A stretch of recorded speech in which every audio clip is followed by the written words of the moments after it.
सीवान जिले के महाराजगंज मंडल मुख्यालय में बोर्ड रेलवे स्कूल के मैदान में वीआईपी के राष्ट्रीय अध्यक्ष मुकेश कुमार सहनी ने कार्यकर्ता सम्मेलन के दौरान महाराजगंज में आगमन हुआ।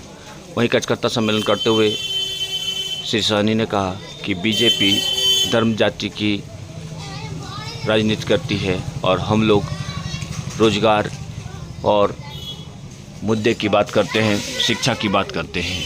वहीं अपने संबोधन में उन्होंने कहा कि अब बिहार चुनाव की आगाज़ हो गई है। सारे कार्यकर्ता महागठबंधन के एजेंडा को गांव-गांव तक पहुंचाएं, लोगों तक जन समुदाय पहुंचाएं और 2025 के चुनाव के लेकर कमर कस लें।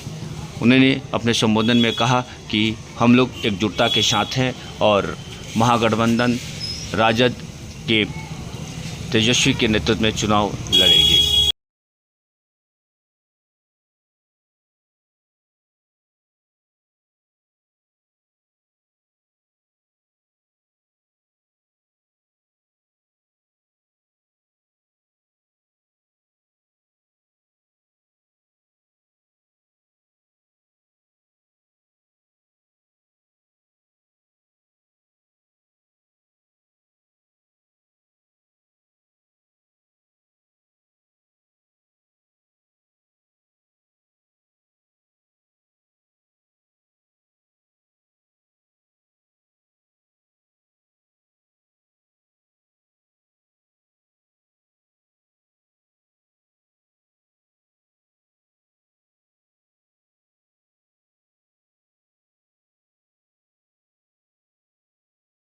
प्रस्तुति में फिर से मैं यहाँ के जितने भी हमारे कार्यकर्ता हैं, जितने भी साथी यहाँ पे आए हैं, आप सभी को धन्यवाद देता हूँ। हमने कहा युवा नेता बने और विधायक बने ताकि आपके क्षेत्र का विकास हो। तो आने वाला समय में हम लोग निर्णय लेंगे, लेकिन इसके लिए हम निर्णय लेने से क्या होगा, निर्णय आपको लेना है।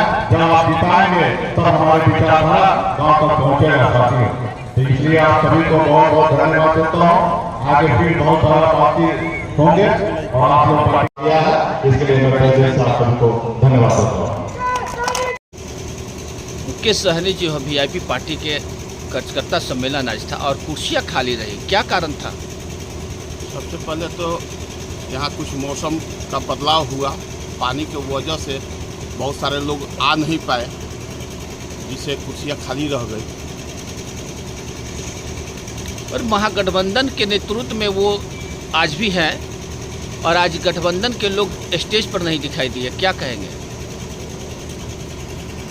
सूचना नहीं दिया गया था और इनका जो है अपना कार्यक्रम था, कार्यकर्ता सम्मेलन था, जो अपना कार्यकर्ता सम्मेलन किए हुए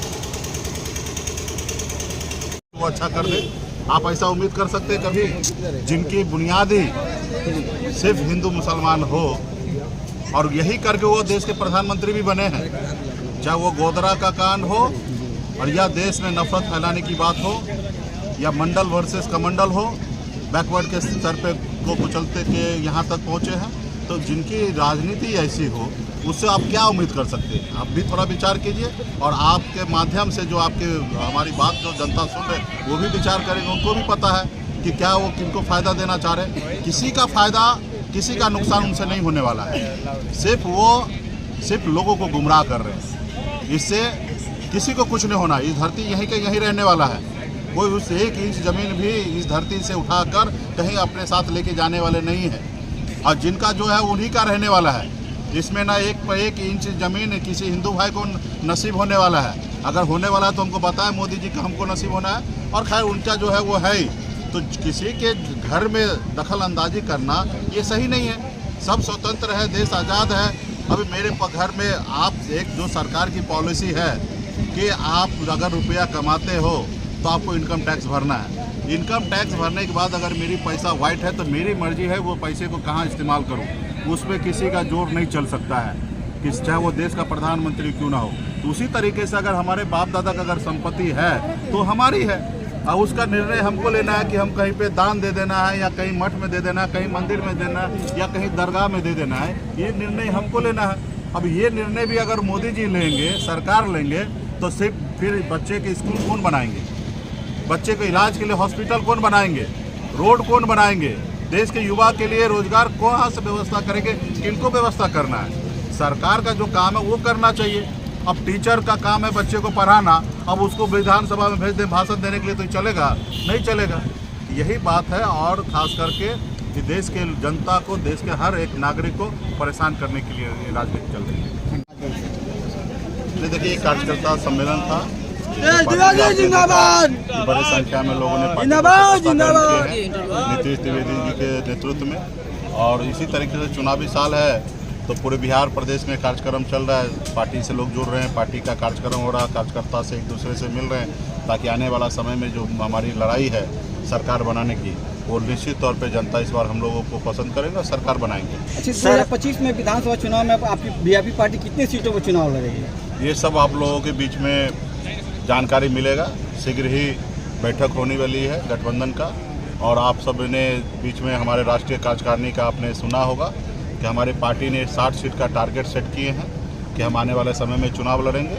और वैसे तो तैयारी 243 पे हम लोग कर रहे हैं, लेकिन हमारी पार्टी का एक टारगेट है।